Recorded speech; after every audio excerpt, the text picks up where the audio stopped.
Buenas tardes, hermanos, feliz sábado. Vamos a dar continuación al tema de Filadelfia. Ya le dimos 2 pasadas y le vamos a dar otra pasada porque hay algunos puntos que me parecen interesantes que deberían de ustedes conocer también y que conocen, pero que hay que repetirlos para que queden grabados en nuestra mente. Recuerden, hermanos, que tenemos un enemigo que está trabajando y el enemigo quiere que nosotros perdamos el conocimiento de la palabra de Dios. Vamos a ver si ponen un poquito de cuidado ahí con el animalito este. Muy bien, hermanos, vamos a encomendarnos a Dios, doblando nuestras rodillas para presentarnos en oración.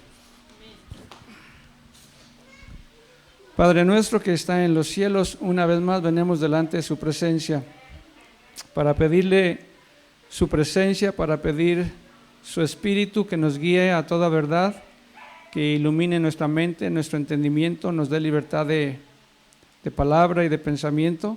Bendiga esta congregación, bendiga a todos sus hijos en la faz de la tierra y le pedimos, Padre, que su Espíritu Santo sea derramado en sus hijos para prepararnos, para estar listos cuando se demande de nosotros razón de nuestra fe. Se lo pedimos en el nombre de Cristo Jesús. Amén. Muy bien, hermanos, en este tema, el sábado pasado no lo pudimos terminar completo, pero me gustaría también que si ustedes tienen alguna duda, si tienen una pregunta, no duden en hacerla, porque nos podemos ayudar así todos. El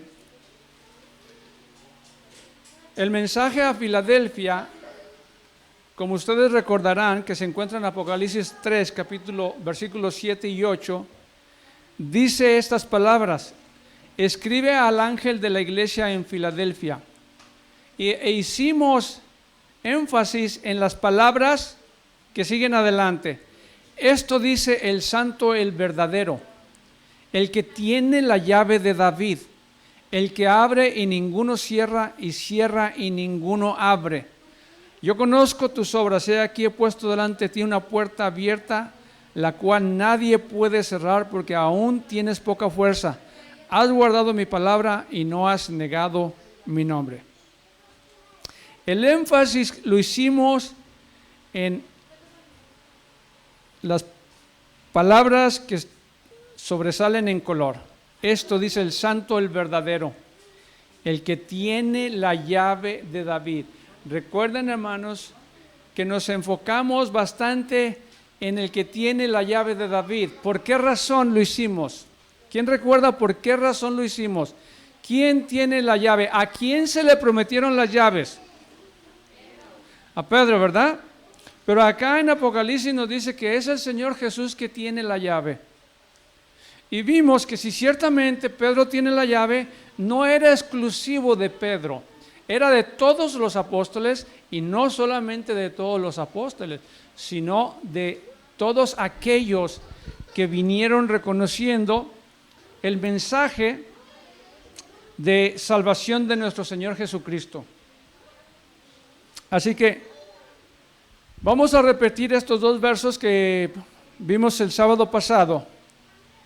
El testigo verdadero libra las almas, mas el engañoso hablará mentiras. Dijimos que estos proverbios no solamente es un proverbio como para decir algo así como que se aplica hacia nosotros, no, tiene un sentido profético, porque hay un testigo que es verdadero y hay un testigo que es falso. El siguiente versículo dice: y el testigo verdadero no mentirá, mas el testigo falso hablará mentiras. Entonces, quiero saber, ¿les quedó claro que si hay un testigo verdadero y hay un testigo falso? Muy bien. Ahora, en el mismo capítulo de Proverbios encontramos el versículo 12, que hay camino que al hombre le parece derecho, pero su fin es camino de... ¿Qué entendemos con ese pasaje? Es la pregunta ahora. Es muy sencillo este pasaje. Muy sencillo. Hay camino que al hombre le parece derecho, pero su fin es camino de muerte. Ya les dije, hermano, estos proverbios son altamente proféticos. No tienen una aplicación sencilla de individuos. ¿A quién se le llama en la palabra de Dios hombre? Tiene dos aplicaciones. Ok, hombre a todos los seres humanos, pero el título de hombre se le aplica al Señor Jesús, pero también se le aplica al hombre de pecado. ¿Estamos? ¿Estamos claros? Que se le aplica al Señor Jesús, pero también se le aplica al hombre de pecado. Entonces dice aquí, hay camino que al hombre de pecado le parece derecho, pero su fin es camino de muerte. El testigo falso engaña y su camino es camino de muerte. Y eso es lo que quiero que quede claro en su mente, hermano. Vamos a ver la siguiente diapositiva. En Isaías capítulo 22, versículo 20 al 22, es un verso que se llama, estos versos se llaman mesiánicos. Es decir, estos versos, aunque se refieren a diferentes individuos, a otras personas, en realidad son versos proféticos que se aplican al Mesías, es al Señor Jesús. Dice Isaías: en aquel día llamaré a mi siervo Eliakim, hijo de Hilcías, y lo vestiré de vestiduras y lo ceñiré de tu talabarte, y entregaré en sus manos tu potestad, y será padre al morador de Jerusalén y a la casa de Judá. Y pondré la llave de la casa de David sobre su hombro, y abrirá y nadie cerrará, y cerrará y nadie abrirá. ¿Creen ustedes que este pasaje se le pueda aplicar a Pedro? Hago una pregunta, observen el pasaje.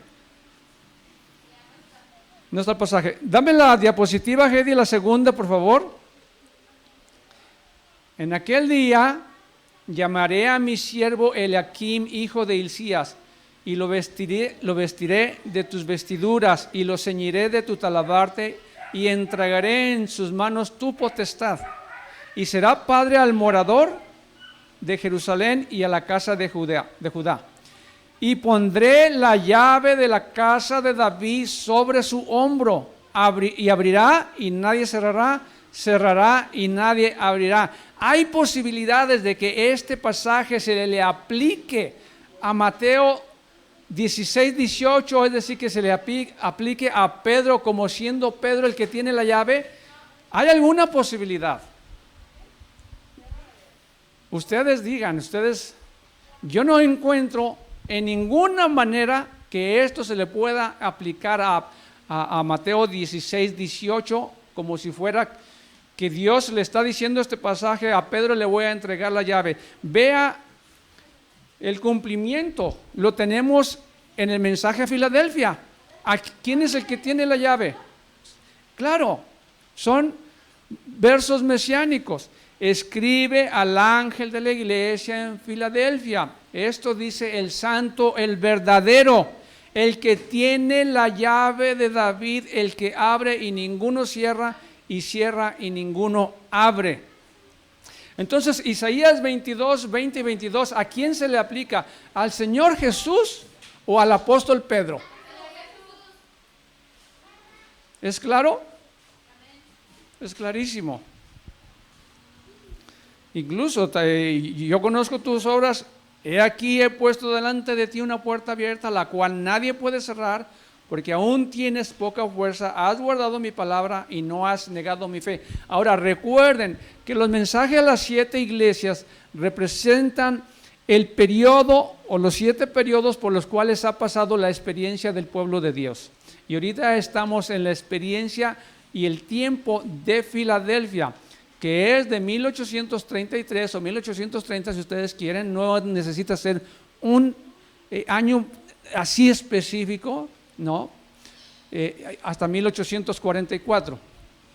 Muy bien, continuamos. Si tienen una duda, por favor, no duden en preguntarla. Es importante.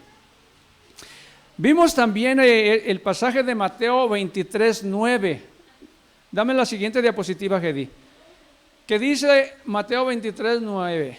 Y no llaméis Padre a nadie en la tierra, porque uno es vuestro Padre, el que está en los cielos. Dijimos que la aplicación de Padre, la interpretación de este pasaje cuando dice no llaméis Padre a nadie, no es en el sentido ordinario, sino en el sentido doctrinal. No llaméis Padre a nadie. ¿Quién se hace llamar Padre? Desde el punto doctrinal. ¿Quién? Los hombres que están en el Vaticano, ¿no? Y los hombres que se visten de sotana negra, ¿no? Y estos hombres que se visten con hábitos púrpura, exacto, ¿no? No, que se hacen llamar padres. El Señor Jesús dice, no llaméis Padre a nadie en la tierra, porque uno es vuestro Padre, el que está en los cielos. Y el Señor Jesús, cuando en Mateo capítulo 6, cuando el Señor enseñó a los discípulos a orar, ¿cómo les dijo que deberían orar? Carlos, ¿cómo deberían de hablar? Padre nuestro que estás en los cielos. Entonces, nuestro Padre no es el sacerdote, nuestro Padre es el que está en los cielos. Y Él es nuestro sacerdote también. La iglesia de Roma afirma que Pedro fue obispo de Roma durante 25 años antes de que él fuera martirizado. Su residencia en la capital de Roma, dicen ellos, comenzó de acuerdo a ellos en el año 43 después de Cristo y fue martirizado en el año 68. Pero en la primera visita de Pablo a Jerusalén, en el año aproximadamente 51 después de Cristo, encontramos a Pedro en Jerusalén.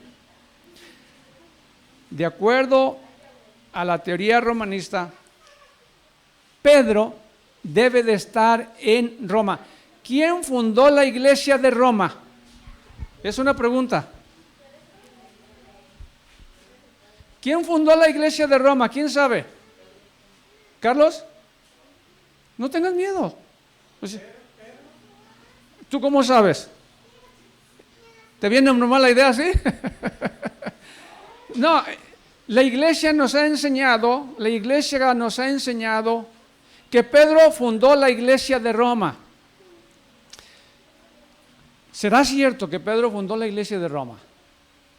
No lo saben, ¿verdad? Yo tampoco lo sabía, pero aprendí que no. Pedro no fundó la iglesia de Roma. Y quiero que pongan mucha atención a los pasajes que vamos a ver más adelante para que ustedes capten que Pedro no fundó la iglesia de Roma. Sí. Usted había dicho la semana pasada que a él se le había mandado a predicarle a los judíos Correcto. y a Pablo a los gentiles. Correcto. Así dice la Escritura. Esas fechas no concuerdan porque en esa fecha Pedro le enseñaba, salió de Roma, ¿no? Y él no estaba porque le dijeron a todos los judíos que se fueran, no había quien predicarle. Exacto, porque encontramos que había un decreto que se mandó que salieran todos los judíos de Roma. Entonces, no había ni judíos en Roma. Muy bien, vamos a la siguiente diapositiva. Mateo Lucas 11:52 dice, hay de vosotros, intérpretes de la ley, porque habéis quitado la llave de la ciencia, vosotros mismos no entráis y a los que entran se lo impedisteis. Habéis quitado la llave de la ciencia. Y noten que Mateo 23:13 nos dice cuál es esa llave. Es el mismo pasaje. Mas hay de vosotros, escribas y fariseos hipócritas, porque cerráis el reino de los cielos delante de los hombres. pues ni entráis vosotros, ni dejáis entrar a los que están entrando. Hay una influencia de parte de estos hombres que se dicen llamar padres, que ni entran y ni dejan entrar. Y hoy día, hermanos, la manera de evangelizar de la Iglesia Católica ha dado un giro totalmente diferente. Desde el Concilio Vaticano II, la Iglesia dio muchos cambios.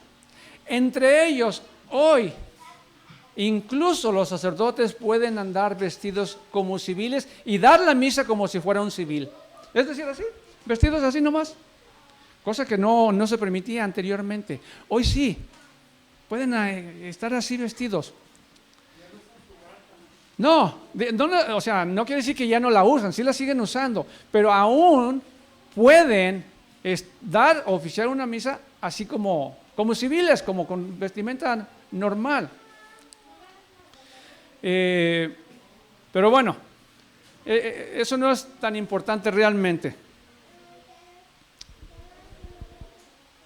Ahora, noten bien, hermanos, que vamos a ir entrando en ciertas palabras que aparecen en las Escrituras que tienen mucho peso y tenemos que tener mucha atención para definirlas bien. Dice el apóstol Pablo, después de su conversión, que la encuentran en Hechos capítulo 9, pero cuando agradó a Dios, que me apartó desde el vientre de mi madre y me llamó a su gracia, a revelar a su Hijo en mí para que yo le predicase entre los gentiles, no consulté enseguida con carne y sangre, ni subí a Jerusalén a los que eran apóstoles antes que yo, sino que fui a Arabia y volví de nuevo a Damasco. Después, pasados 3 años, subí a Jerusalén para ver a Pedro y permanecí con él 15 días, aproximadamente como en el año 51 después de Cristo. Pero no vi a ningún otro de los apóstoles, sino a Jacobo, el hermano del Señor. Gálatas 1, 15, 18. Noten qué interesante. Dice que cuando el Señor Jesús envía a Pablo a predicar, él no fue a Jerusalén. No consultó con carne y sangre. ¿Qué significa? No consultó con ningún apóstol. No fue a decirle a Pedro, ¿me das permiso? Oye, Pedro, mira, a mí el Señor me eligió, yo también soy apóstol. No hizo nada de eso. Fue a su misión. Después de 3 años, viene a Jerusalén para ver a Pedro. Pregunta, ¿Pedro era líder en la iglesia apostólica? ¿Era un gran líder? Sí, Pedro era un gran líder en la iglesia católica. Y dice que permaneció ahí con Pedro 15 días. Y no había ningún otro de los apóstoles, nomás otro más, Jacobo. Había 2 apóstoles ahí. Se menciona aquí primero a Pedro.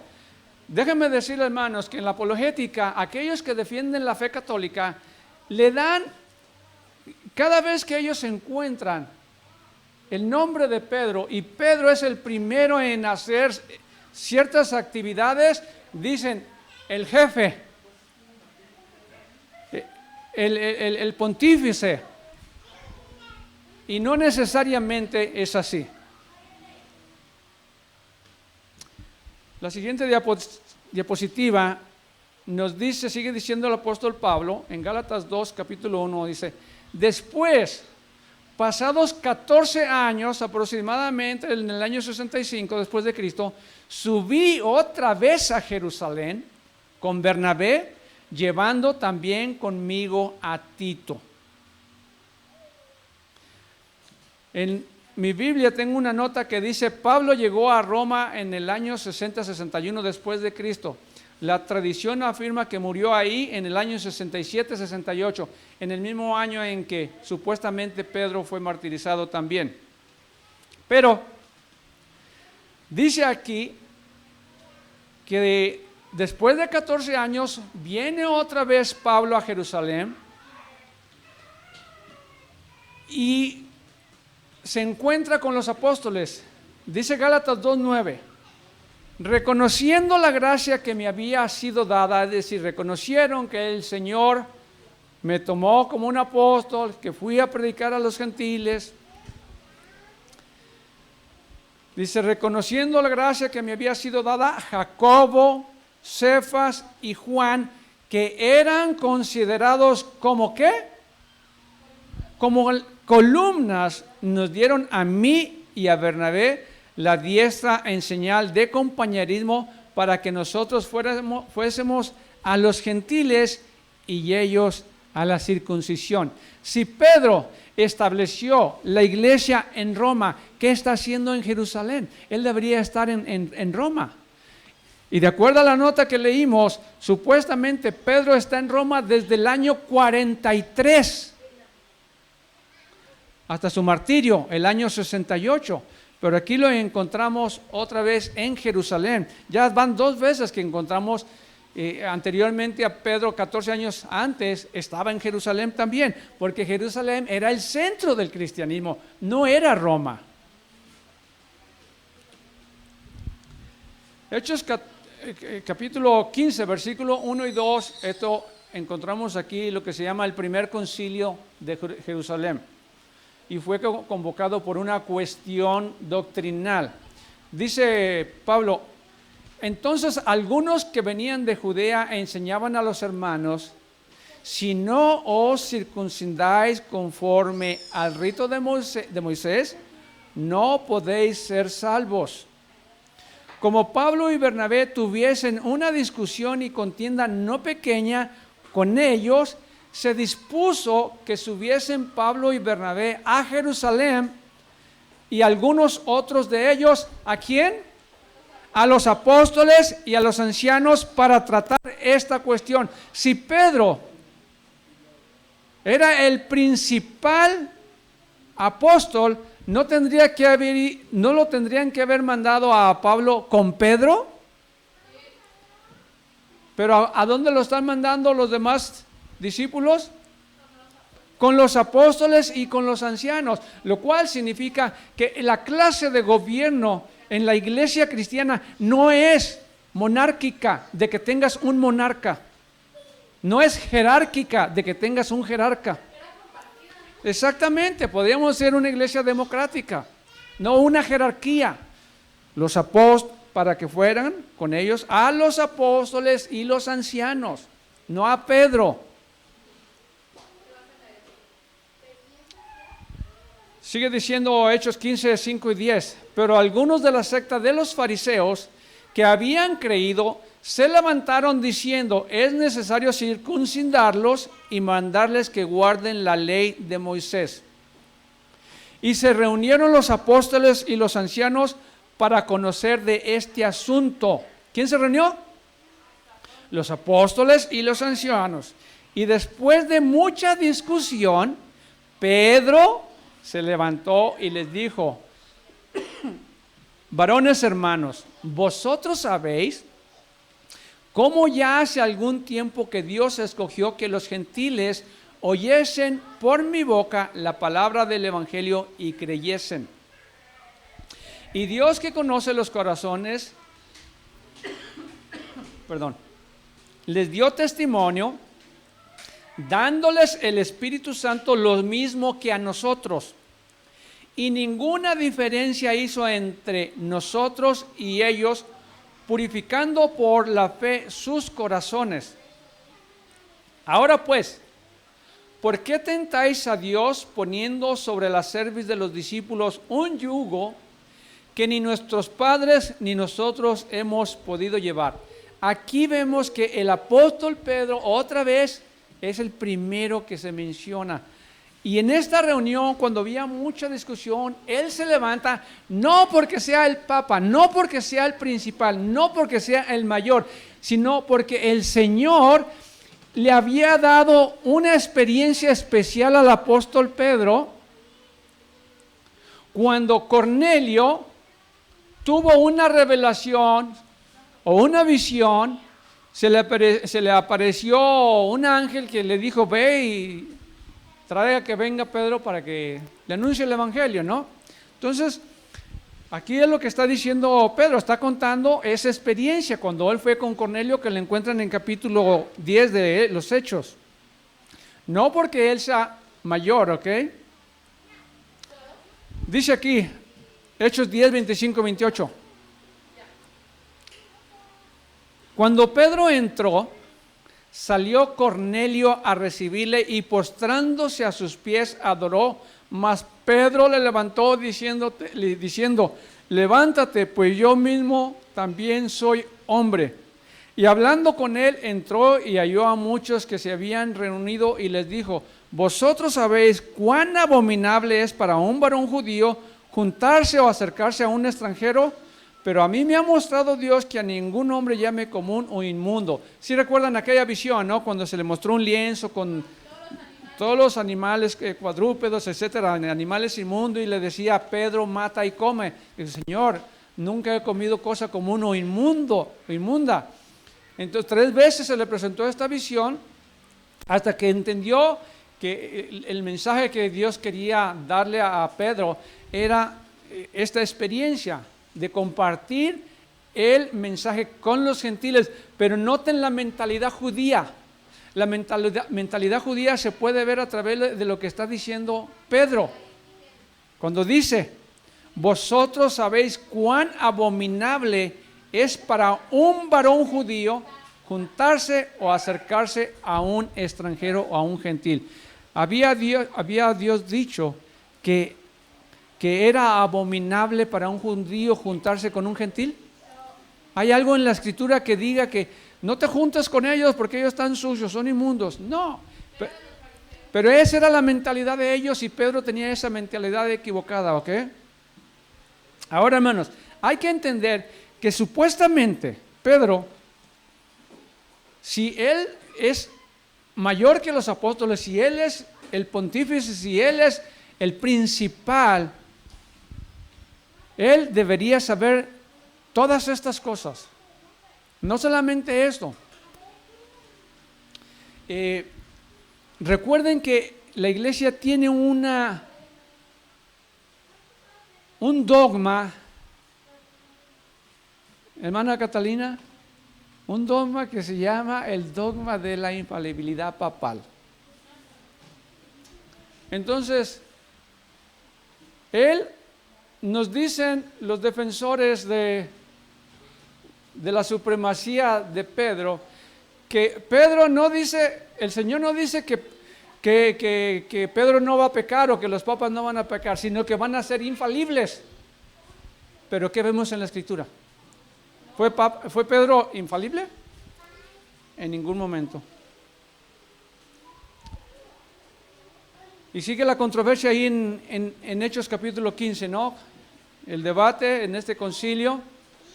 Dice, entonces toda la multitud cayó y oyeron a Bernabé y a Pablo que contaban cuán grandes señales y maravillas había hecho Dios por medio de ellos entre los gentiles. Recuerden que a Pablo sí se le dio la misión de predicar a los gentiles. Y les cuentan a ellos todas las maravillas, todas las conversiones de los gentiles. Y cuando ellos callaron, Jacobo respondió diciendo, varones hermanos, oídme. Simón ha contado cómo Dios visitó por primera vez a los gentiles para tomar de ellos pueblo para su nombre.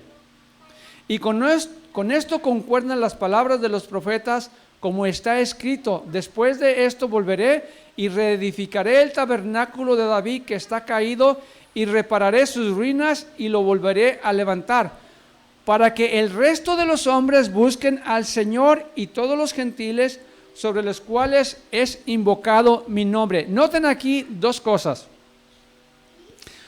Cuando la discusión está ahí en su apogeo y ellos callan, se levanta Jacobo y dice: varones hermanos, oídme. Ahora aquí es Jacobo, no es Pedro. Y él dice: Simón ha contado cómo Dios visitó por primera vez a los gentiles. Ustedes saben que en el pasaje de Juan 1:42, cuando el Señor Jesús llamó a Pedro y le dijo: Simón, hijo de Jonás, ya no será tu nombre Simón, sino que le puso el nombre de Cefas o Kefas, que significa piedra. Ellos dicen que ahí le está dando también el primado. Le está haciendo que él es la piedra, él es la roca. Porque le cambió el nombre a piedra, porque su nombre es Simón. Y aquí en este concilio, si él fuera así, hubiera sido una falta de respeto para Jacobo que le llame por su nombre cuando le debería de dar su verdadero título según de jefe, ¿no? Pero Simón ha contado, no dice Kefas, no dice Cefas, sino Simón ha contado cómo Dios visitó por primera vez a los gentiles. Lo que tenemos aquí es que en el concilio de Jerusalén, Pedro fue una buena influencia para que tumbara el prejuicio de los apóstoles, de los discípulos, del judaísmo, de esa mentalidad que tenían, de que es abominación juntarse con un gentil y de que los gentiles no se les debería de imponer la ley ceremonial. Fue instrumento en ese concilio. Entonces, ahora noten lo que dice Jacobo. Hechos 15, 19 y 20. Dice: por lo cual yo juzgo, aquí está dando su veredicto, por lo cual yo juzgo que no se inquiete a los gentiles que se convierten a Dios, sino que se les escriban que se aparten de las contaminaciones de los ídolos, de fornicación, de ahogado y de sangre. 4 cosas que eran comunes para los gentiles. Para ellos estos pecados eran como si nada, entonces se hizo esa recomendación que se abstuvieran de la idolatría, de la fornicación, del ahogado y será de animales ahogados, ¿no? Y de sangre, o sea, no comer la sangre. Entonces noten bien que aquí quien tiene la autoridad no es Pedro, es Jacobo. Yo juzgo. Él fue el que juzgó, él fue el que dio la última palabra. Pero no fue un juicio así como: yo soy más que ustedes. No, porque noten qué es lo que dice la palabra de Dios. Hechos 15, 22, 27. Noten bien. Dame la diapositiva, Hedy, por favor. Noten bien. Entonces pareció bien a los apóstoles y a los ancianos con toda la iglesia elegir de entre ellos varones y enviarlos a Antioquía con Pablo y Bernabé, a Judas, que tenía por sobrenombre Barsabás, y a Silas, varones principales entre los hermanos, y escribir por conducto de ellos los apóstoles, los ancianos y los hermanos, a los hermanos de entre los gentiles que están en Antioquía, en Siria y en Cilicia, salud. Por cuanto hemos oído que algunos que han salido de nosotros, a los cuales no dimos orden, os han inquietado con palabras, perturbando vuestras almas, mandando circuncidaros y guardar la ley. Nos ha parecido bien, habiendo llegado a un acuerdo, elegir varones y enviarlos a vosotros con nuestros amados Bernabé y Pablo, hombres que han expuesto su vida por el nombre de nuestro Señor Jesucristo. Así que enviamos a Judas y a Silas, los cuales también de palabra os harán saber lo mismo. ¿Se dan cuenta aquí, hermanos, que en este concilio tenían voz los apóstoles, tenían voz los ancianos y tenía voz toda la iglesia? y ni siquiera se menciona a Pedro, aunque debemos decir que está incluido porque es un apóstol. Entonces, es en el, ¿cómo diríamos? En el acuerdo de todos. No es que, no, se va a hacer como yo digo, ¿no?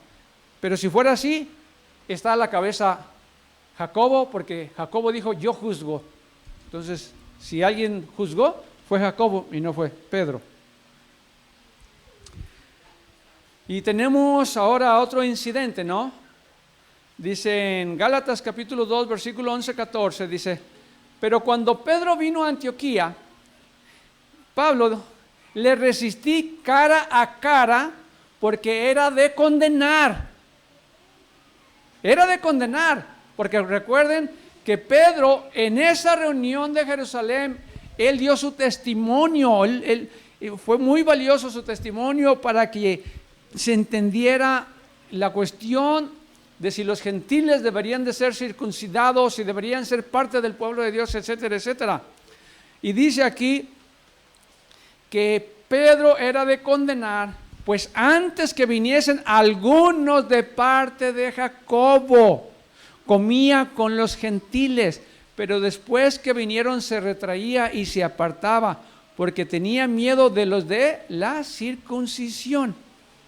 Y en su simulación participaban también los otros judíos, de tal manera que aún Bernabé, compañero de Pablo, que estuvo en Jerusalén, luchando, que discutieron con los fariseos, con aquellos que querían, no, se tienen que circuncidar para que sean salvos. Aún Bernabé fue también arrastrado por la hipocresía de ellos.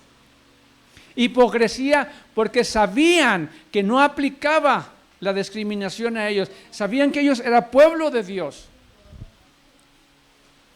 Pero cuando vi que no andaban rectamente conforme a la verdad del Evangelio, dije a Pedro, delante de todos, si tú, siendo judío, vives como los gentiles y no como judío, ¿por qué obligas a los gentiles a judaizar? A ver, aquí se supone que Pedro es el Papa. Se supone que Pedro tiene la primacía. ¿Qué es el jefe? Se supone que es infalible. Y mira qué terrible qué error está cometiendo acá.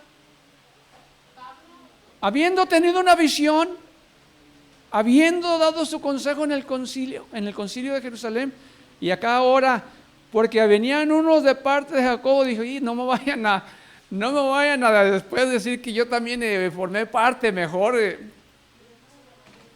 Se apartaba de los gentiles. ¿Está claro el punto? ¿Lo están entendiendo? ¿Sí? Hermana, ¿lo está entendiendo? ¿Sí? ¿Más o menos? Ok. Dice, ok, ahora vamos a ir a otro punto, hermano.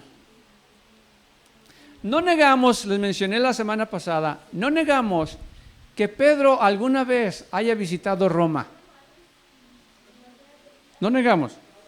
No negamos que Pedro haya sido sacrificado, crucificado en Roma. No negamos. Pero la prueba no cae sobre nosotros, cae sobre ellos. Que prueben si es cierto que Pedro estuvo en Roma, que Pedro fundó la iglesia. Esa responsabilidad, el peso de la responsabilidad cae en ellos que lo prueben, no en nosotros. Yo no lo dudo que haya ido, pero no encuentro ninguna prueba que Pedro haya estado alguna vez en Roma. Yo no encuentro en la Escritura ni una sola prueba. Si ustedes tienen una prueba, dénmela por favor. Dice acá, porque está hablando el apóstol Pablo. El apóstol Pablo, en Romanos capítulo 1, versículo 9 al 13, dice esto: porque testigo me es Dios, a quien sirvo en mi espíritu en el evangelio de su Hijo, de que sin cesar hago mención de vosotros siempre en mis oraciones, rogando que de alguna manera tenga al fin, por la voluntad de Dios, un próspero viaje para ir a vosotros. Este versículo aquí nos está diciendo que Pablo tenía muchas intenciones de ir a Roma, pero no podía haber ido. Pero por fin dice, por la voluntad de Dios, tenía la esperanza de hacer un viaje a Roma, porque deseo veros. Quería conocer a los hermanos que estaban en Roma. Sabía que había hermanos en Roma. ¿Quién fundó esa iglesia? Es la pregunta. ¿Quién fundó la iglesia de Roma? Pedro no se menciona para nada en Roma. No hay en la escritura no hay ni una evidencia que mencione que Pedro haya fundado esa iglesia. Pero vamos a ver más adelante. Porque deseo veros para comunicaros algún don espiritual, a fin de que seáis confirmados. Esto es para ser mutuamente confortados por la fe que nos es común a vosotros y a mí. Pero no quiero, hermanos, que ignoréis que muchas veces me he propuesto ir a vosotros, pero hasta ahora he sido estorbado para tener también entre vosotros algún fruto como entre los demás gentiles. Entonces, ¿qué era lo que le impedía a Pablo ir a Roma?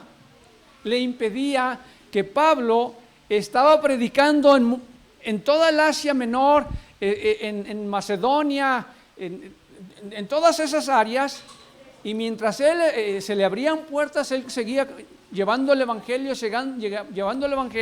pero sabía que había hermanos en Roma, y recuerden que Roma había sido la capital mundial. Era la sede del Imperio Romano. Entonces había hermanos ahí y él quería ir, pero por sus trabajos de evangelización en otros lugares no, hasta que por fin tuvo un espacio y fue cuando él quería ir a visitarlos. Sigue diciendo ahora Romanos 15, 20, 25, dice, de esta manera me esforcé a predicar. Noten bien este pasaje, hermanos. Noten bien este pasaje. Y de esta manera me esforcé a predicar el evangelio, no donde Cristo ya hubiera sido nombrado, para no edificar sobre fundamento ajeno. Perdón.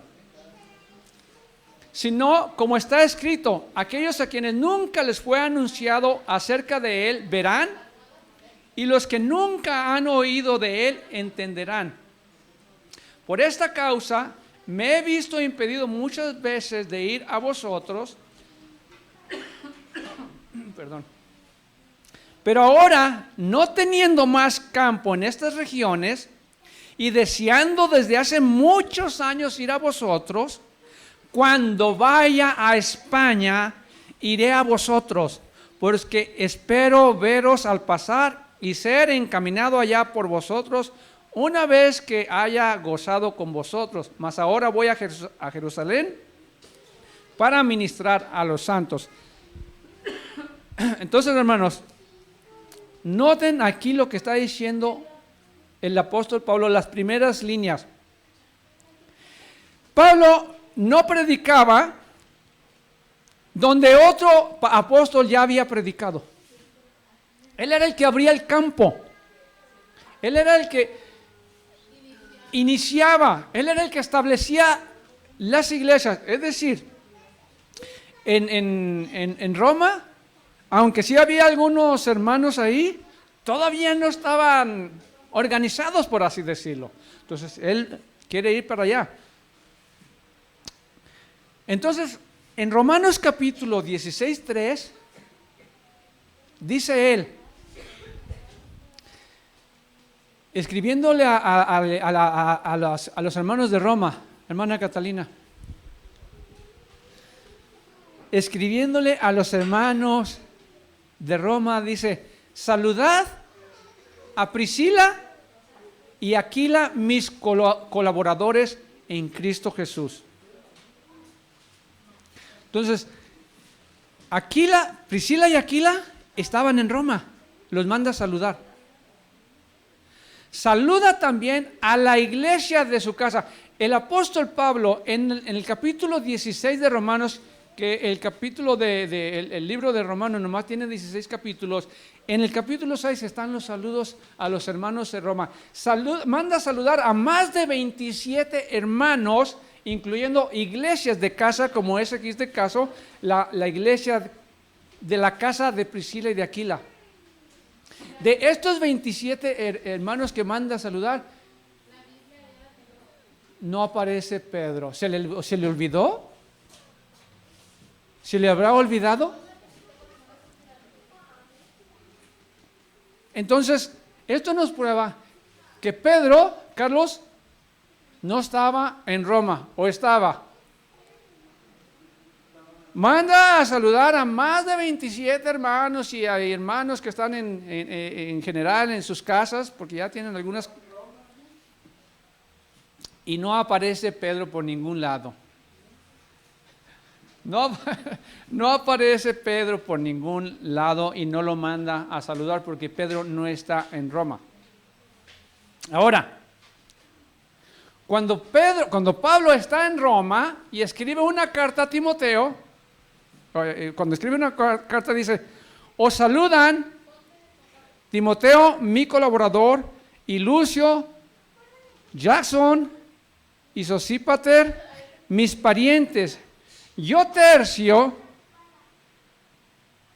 aquí incluye los saludos de Timoteo y dice, yo Tercio, que escribí la epístola, Tercio es el que escribe la epístola de los romanos, os saludo en el Señor. Os saluda Gayo, hospedador mío y de toda la iglesia. Os saluda Erasto, tesorero de la ciudad, y el hermano Cuarto. Todos estos también mandan saludos a los hermanos de Roma. Ojo, dice aquí, Tercio es el que escribe la epístola. En otras palabras, es el escribano o es el escriba del apóstol Pablo, o es como el secretario del apóstol Pablo. ¿No le pudo haber dicho a su secretario, hermano Pablo y Pedro? ¿Se nos olvida Pedro? ¿Se le olvida Pedro, hermano? No, Pedro no está en Roma. Simplemente no está en Roma. Su secretario se lo pudo haber dicho. Timoteo se lo pudo haber dicho, que era su colaborador. Hermano Pablo, el apóstol Pedro, no está en Roma por eso.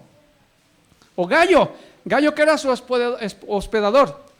Esta carta, si ustedes pasan a Corintios capítulo 1, nos va a decir que Gayo estaba en Corintios, seguramente que Pablo escribe de Corintios a los romanos. Y dice él, se me pasó aquí la cita, dice, porque yo ya estoy para ser sacrificado. Recuerden que Pablo fue a Roma porque los judíos lo habían acusado de que había profanado el templo, ¿no? ¿Te acuerdas, Carlitos? Que acusaban a Pablo de haber profanado el templo y se llevó una revuelta tremenda que concluyó en que dijo Pablo, a César apelo. Pues a César apelo, irás a César, a Roma.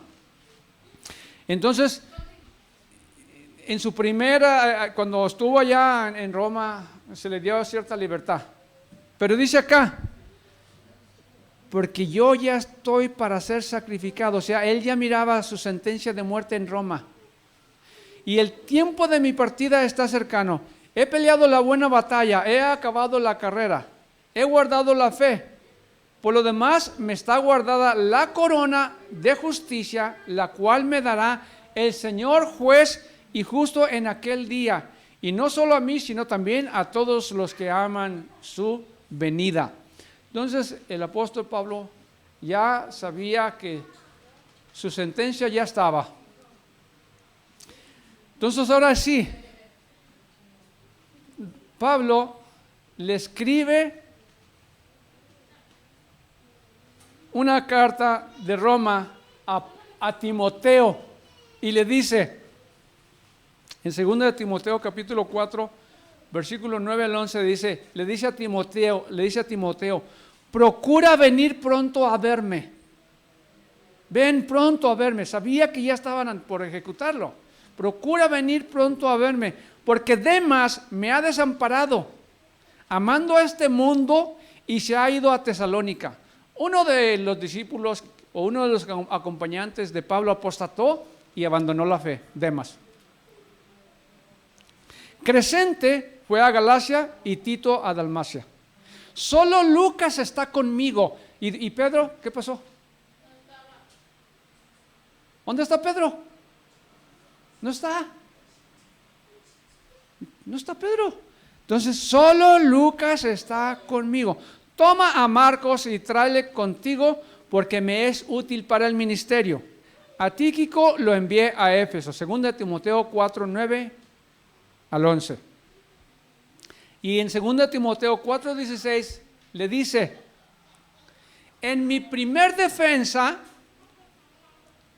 ninguno estuvo a mi lado. Ninguno. Sino que todos me desampararon. No les sea tomado en cuenta. ¿Se dan cuenta? No había nadie ahora. Todos lo abandonaron. Todos lo abandonaron. Entonces lo que podemos ver, hermanos, es que si alguien fundó la iglesia en Roma, no fue Pedro, pero fue Pablo. Ya les dije, en la Escritura no he encontrado un solo pasaje que indique que Pedro estuvo en Roma. No lo dudo, ya les dije. Y tampoco dudo que él haya sido sacrificado, martirizado o crucificado en Roma. Pero en la Escritura no está. ¿Tal vez fue y qué? ¿En la segunda no está? En la Escritura no está. Pues no, en la Escritura no está. Muy bien. Entonces, hermano, ¿por qué he hecho tanto énfasis en este punto? He hecho énfasis, hermanos, porque ustedes se van a tener que confrontar allá afuera con hermanos que no son de tu creencia, que no tienen el entendimiento que tú tienes. Y te pueden decir, Pedro es el primer papa. Y te van a sacar Mateo 16, 18. Y te van a presentar, mira, Pedro, Pedro, yo te digo que tú eres piedra y sobre esta piedra edificaré mi iglesia. Y te van a decir, te van a sacar las palabras fuera de contexto. Y si tú no estás preparado, no vas a saber qué contestar, porque ya lo he visto. Ya lo he visto. Te van a convencer, te van a confundir. Y eso sería tan triste que nosotros, siendo el pueblo de la palabra de Dios, con el Señor nos ha dado toda la luz, pasemos una experiencia en que digan, ¿qué? Que no puedas tú testificar de la fe verdadera tal como es en el Señor Jesús. Qué pena. Entonces debemos estar preparados, hermanos.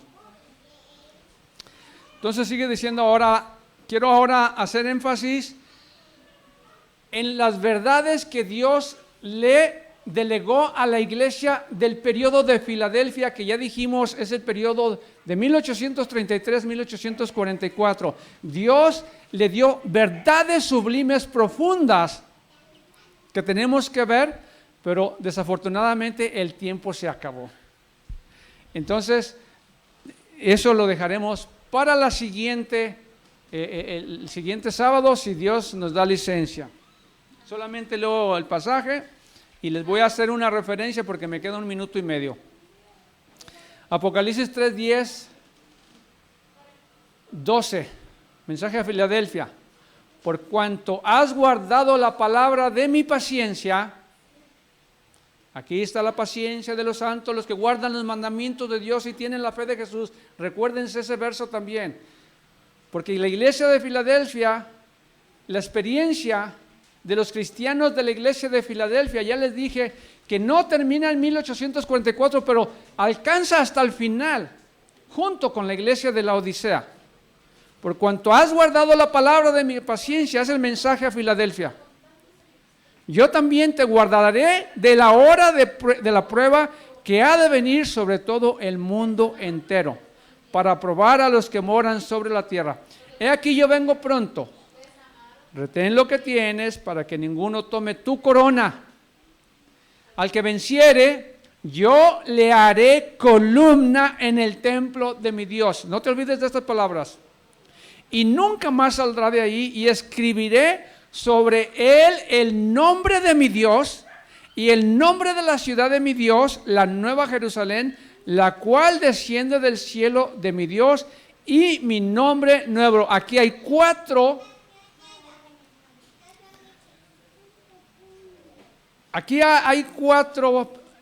expresiones que tenemos que verlas la siguiente Santo Sábado del Señor, porque el tiempo se terminó. Hermanos, gracias por su atención y el Señor les bendiga y tengan buen ánimo.